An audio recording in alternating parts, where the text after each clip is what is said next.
জনম কি দিও তোমার হবে না মাসুল একবার ভেবে দেখো না তোমার কোথায় ঠিকানা একবার ভেবে দেখো না তোমার কোথায় ঠিকানা এখনো তো আছে সময় এখনো তো আছে সময় বুঝো তোমার ভুল জনম জনম কে দিও তোমার হবে না মাসুল বলেন জনম জনম কে দিও তোমার হবে না মাসুল জোরে জোরে কোন মারহাবা মারহাবা আর জোরে বন্ধুনি আমার পুরোটা গাইবো না কারণ আপনাদের একটু দুর্বল দুর্বল লাগে সুর দিতে পারেন না পারেন বৃষ্টি যখন আসে বন্ধু শীতল বড় ভূমি তওবা করো ক্ষমা পাবি বলে গেলাম আমি তোমার আসল ঠিকানা কোথায় সে তো জানো না তোমার আসল ঠিকানা কোথায় সে তো জানো না ক্ষমা যদি না পাও বন্ধু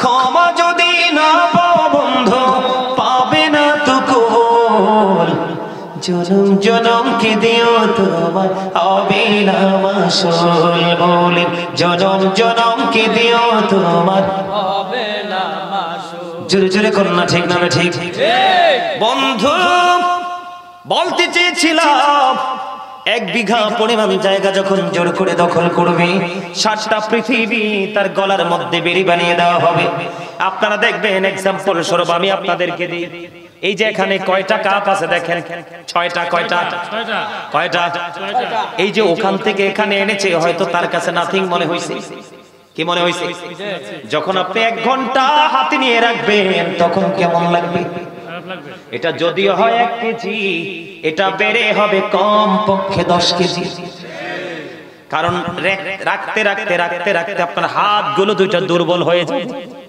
ঠিক না বে ঠিক আপনি দূর থেকে 1 কিলোমিটার দূর থেকে বাজার থেকে যখন একটা মাছ 2 কেজি কিনবেন হাতে করে হাঁটতে থাকবেন কিছু দূর হাঁটার পরে দেখবেন আঙ্গুলগুলোতে রেখা পড়ে যাবে 1 কেজি বাড়তে বাড়তে এটা 5 কেজিতে রূপ নেবে রে পৃথিবীর মুমিন আমি আমার ভাই আমার বাবা সবাইকে ডেকে ডেকে বলছি শুধু বড় ধর্মপুর নয় বড় ধর্মপুরের মানুষগুলো ঘরে চলে গেছে কিন্তু গোটা পৃথিবীর নবী প্রেমিকেরা ঘরে নাই তারাই এই লাইভের মাধ্যমে আমেরিকা বলেন লন্ডন বলেন কারণ প্রত্যেকদিন আমার ওয়াজে আমেরিকা লন্ডন অস্ট্রেলিয়া বলেন পৃথিবীর ম্যাক্সিমাম দেশ থেকে বন্ধু রাত জেগে জেগে মানুষগুলো বিদেশ থেকে বসে বসে লাইভ দেখে কিন্তু দুর্ভাগ্যজনক হলেও সত্য আজকে স্থায়ী মানুষগুলো চলে গেল শুটিং দেখে বাড়িতে ঠিক না ঠিক এটাই হলো কিয়ামতের আলামত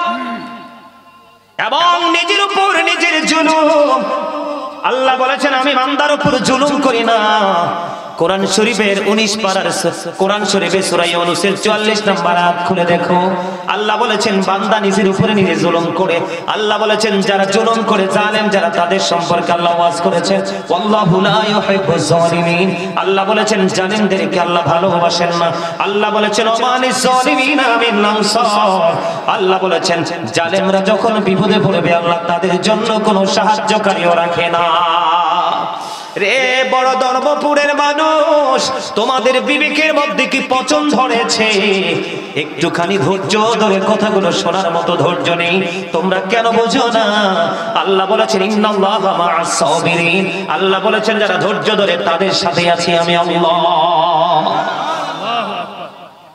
আমি কিন্তু আপনাদেরকে পেয়ে খুশি কারণ আপনারাই সলিড আমি আপনাদেরকে খুশি করার জন্য বলছি না আপনারা অনলাইনে দেখবেন লক্ষ লক্ষ মানুষ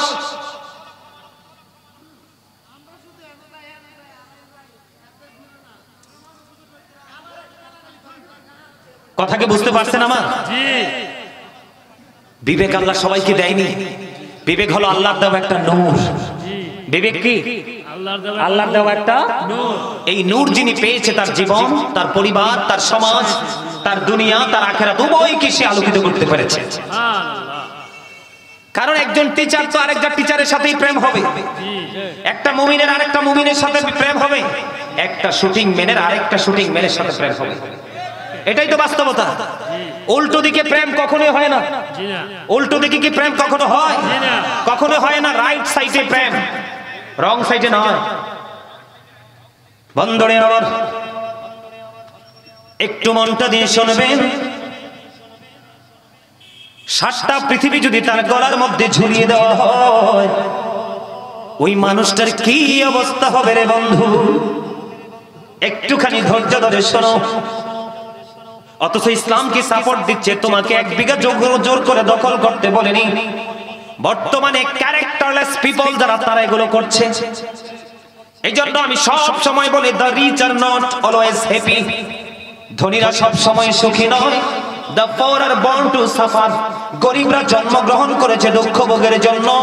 যদিও পৃথিবীতে তারা নির্যাতিত, নিষ্পেষিত, নিপীড়িত, তারপরেও আমার নবী বলে দিয়েছেন, সর্বপ্রথম আমি যখন জান্নাতের দিকে কদমটা বাড়িয়ে দিব, আমার সাথে বিশাল বড় একটা জান্নাতে আমার সঙ্গে একটা দল যাবে। এই দলটা হলো পৃথিবীর গরিব মানুষের দল। পৃথিবীর সব ছেড়ে দিয়েছে, আমি নবীর প্রেম তারা ছাড়িনি। সুবহানাল্লাহ, একটা মজা হয় না? সুবহানাল্লাহ মানি জান্নাতি ফল। আপনি সুবহানাল্লাহ বলছেন মানে আপনি জান্নাতি ফল খাচ্ছেন, এটা আমার রাসূল বলেছেন। রাসূলের কথা কি সত্য না? সত্য। হযরত মুহাম্মদ সাল্লাল্লাহু আলাইহি ওয়াসাল্লাম was born in Arab country. His father's name was Abdullah. His mother's name was Amina. His father said died before he was born. He lost his mother in his childhood. He was very truthful. আমার নবী ছিলেন শ্রেষ্ঠ সত্যবাদী। জোরে জোরে বলেন আল্লাহু আকবার। আর জোরে বলেন আল্লাহু আকবার। আমি আপনাদের কি বলিষ্ঠ কণ্ঠে আপনাদের কাছ থেকে শুনতে চাই, এত বড় একটা জান্নাতের বাগান ছেড়ে যারা ঘরে চলে গেছে, তারা কি সুন্নি জামাত? কখনো সুন্নি জামাত হতে পারে? আরে কথা কি বলতে আপনাদের ভয় লাগে? সুন্নি জামাতের চরিত্র কোনটা? সুন্নি জামাতের চরিত্র কোনটা? সুন্নাত বলেন, ওয়াজিব বলেন, ফরজ বলেন, নফল বলেন, মুস্তাহাব বলেন, যেই কোনো কাজ, মসজিদ বলেন, মাদ্রাসা বলেন, মাহফিল বলেন, যেই কোনো পরিস্থিতিকে ধৈর্যের সাথে মোকাবেলা করে তারা বাড়িতে পৌঁছার নামই হলো সুন্নিয়ত। সুন্নিয়ত মানে শুটিং নয়। সুন্নিয়ত মানে মুখে সুন্নিয়তের কথা বলবো, অন্তরে সুন্নিয়তকে বিসর্জন দিবে, এটার নাম সুন্নিয়ত নয়। এই সুন্নিদের জন্য জান্নাত বরাদ্দ রেখেনি। সুন্নিয়ত ওই সুন্নিদের জন্য আল্লাহ রাব্বুল আলামিন জান্নাত বরাদ্দ করে রেখেছেন, যারা নবীকে, নবীর আহলে বাইতকে, নবীর সাহাবায়ে কেরামদেরকে, পূর্বসূরি আইম্মায়ে কেরামদেরকে ফলো করতে করতে আজ পর্যন্ত হক্কানি আলেম ওলিদের সাথে প্রেম করেছে। কারণ আল্লাহ বলেছেন, join with my dear people, come to my paradise. আল্লাহ বলেছেন, আমার প্রিয় লোকেদের সাথে যুক্ত হও আর আমার জান্নাতে চলে আসো। আল্লাহ জান্নাতে গিয়ে কি করব? আল্লাহ বলেছেন, ইনদা রাব্বিহিম ইউরযাকুন। আল্লাহ বলেছেন, জান্নাতে আসলে তোমরা জান্নাতে খাবার খাবে। দে রিসিভ ফুড ফ্রম আল্লাহ। জোরে জোরে কোন আল্লাহু আকবার। এত সহজ। সুন্নি জামাত করেন আপনারা না? এটার নাম সুন্নি জামাত। রাত্র 10টা বাজে এত বড় মাহফিল দিয়ে ঘরে গিয়ে ঘুমান। এত সহজ আল্লাহ পাওয়া, এত সস্তা। আর মিয়া কোন কোন পরিবারের এখনো ভাত খাওয়ার টাইমও হয় নাই।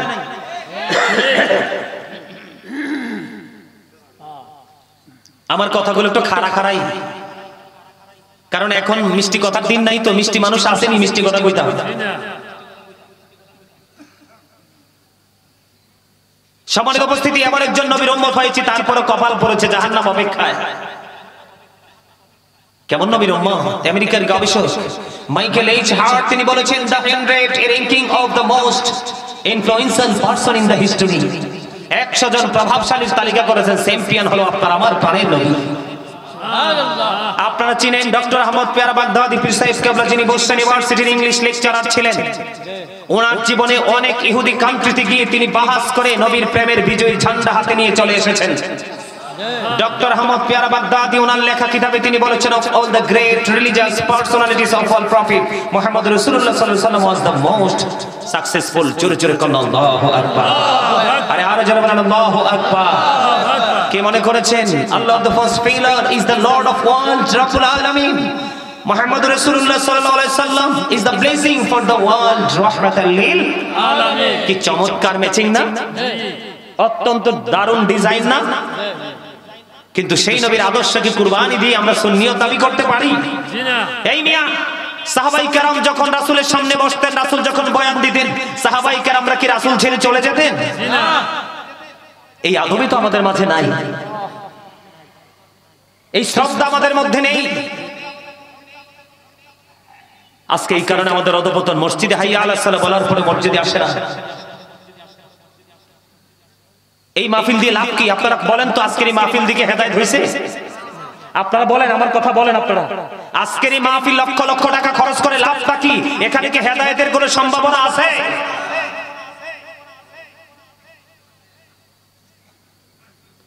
এগুলো কি জানেন? এগুলো হলো সুন্নিয়তের আকাশে কালো মেঘ। এইভাবে সুন্নিয়তকে বেশি দিন টিকিয়ে রাখা সম্ভব না।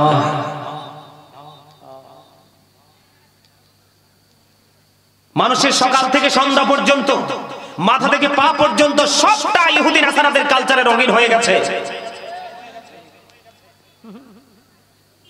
আল্লাহ কোরআনে বলেছেন, ইন্নাল কাফিরিনা কানু লাকুম আদুওয়াম মুবিনা। আল্লাহ বলেছেন, the heretics are the eternal enemy of the believers. ঈমানদারদের প্রকাশ্য শত্রু হলো বেঈমানেরা। আমার দিকে তাকান, হিন্দু বলেন, খ্রিস্টান বলেন, বৌদ্ধ বলেন, ইহুদি বলেন, নাসারা বলেন, তাদের ধর্মের স্রষ্টা হলো শয়তান। কে? তাদের ধর্মটাকে ক্রিয়েট করেছে কে? শয়তান। শয়তান আমাদের কি বন্ধু না শত্রু? শয়তান is the eternal enemy of the believers. ঈমানদারদের প্রকাশ্য দুশমন হলো শয়তান। ইন্নাশ শাইতানা লাকুম আদুওয়ুন ফাত্তাখিযুহু আদুওয়া। তবে আপনারা যারা জান্নাতের বাগানে এসেছেন, আপনাদেরকে আমি খুশি করার জন্য বলছি না, ওয়াল্লাহি আল্লাহর কসম করে বলছি, আপনাদেরকে খুশি করার জন্য বলছি না, বাস্তবতা দিয়ে বলছি। আজকের যে পরিস্থিতি আমি দেখেছি, এই পরিস্থিতির মধ্যে আপনারা জান্নাতে বসা, জান্নাতের বাগানে বসে, এটা সবচেয়ে বড় যোদ্ধার পরিচয় দিয়েছেন আপনারা আজকে। আমি মনে করি আজকে আপনারা বিজয়ী, কারণ যারা চলে গেছে তারা শয়তানের ধোঁকায় পড়েছে। আর আল্লাহ মুমিনদের সম্পর্কে বলেছেন, ইন্না কাইদা শাইতানি কানা দাঈফা। আল্লাহ বলেছেন, শয়তান ডিসিপশন ইজ ভেরি উইক। শয়তানের ধোঁকা মুমিনের জন্য একেবারে দুর্বল। শয়তান মুমিনকে হাজার চেষ্টা করে গায়েল করতে পারে না। দাড়ি পাকা মুরব্বী বাবাদেরকে বলছি, আপনারা যারা বসেছেন তাদের আপনাদের জন্যই জান্নাত বরাদ্দ। আল্লাহ নিজে কথা দিয়েছেন, দাড়ি পাকা মুরব্বীদেরকে আমি আল্লাহ জাহান্নামে পোড়াইতে আমার শরম লাগে। যেই মুরব্বী সকাল তো সন্ধ্যা যুবক থেকে বৃদ্ধ হয়েছে, আমি আল্লাহর পাগল হই। আর এত যুবকের মধ্যে সব যুবক চলে গেল, তোমরা কিছু যুবক বসে আছো। তোমাদের জন্য সবচেয়ে বড় দারুণ গুড নিউজ হলো, তোমরা আজকে যুদ্ধে বিজয়ী। আজকের এই কেন্দ্রটা ছিল একটা পরীক্ষার কেন্দ্র এই এলাকার মানুষের জন্য, আমাদের জন্য কিছুই নয়। আমি কিন্তু প্রোগ্রামটা রাখতে চাইনি, একেবারে রাখতে চাইনি। মিজান ভাই, যিনি আমাকে আপনি কথা বলছেন না, জিজ্ঞেস করেন কি বলছি। আমি রাখতে চাইনি, আমি জানি তো এখানে আলোচনা চলবে না, এখানে চলবে শুটিং। ওমানে যিনি আছে মনির ভাই, মনির ভাই সাথে নিষেধ করছে। এটা আমাদের জন্য অত্যন্ত দুঃখ, অত্যন্ত লজ্জাজনক। মিজান ভাই বলেন তো, আজকের এই লাখ লাখ টাকা খরচ করে কি পাইছেন? আছে কিছু? সম্মানিত উপস্থিতি, এই দেখেন, যারা অত্যন্ত বিচক্ষণ তারা হৃদয়ের গভীর থেকে চিন্তা করে, ব্রেইনের অত্যন্ত তলদেশ থেকে তারা গবেষণা করতে করতে উপরের দিকে আসে।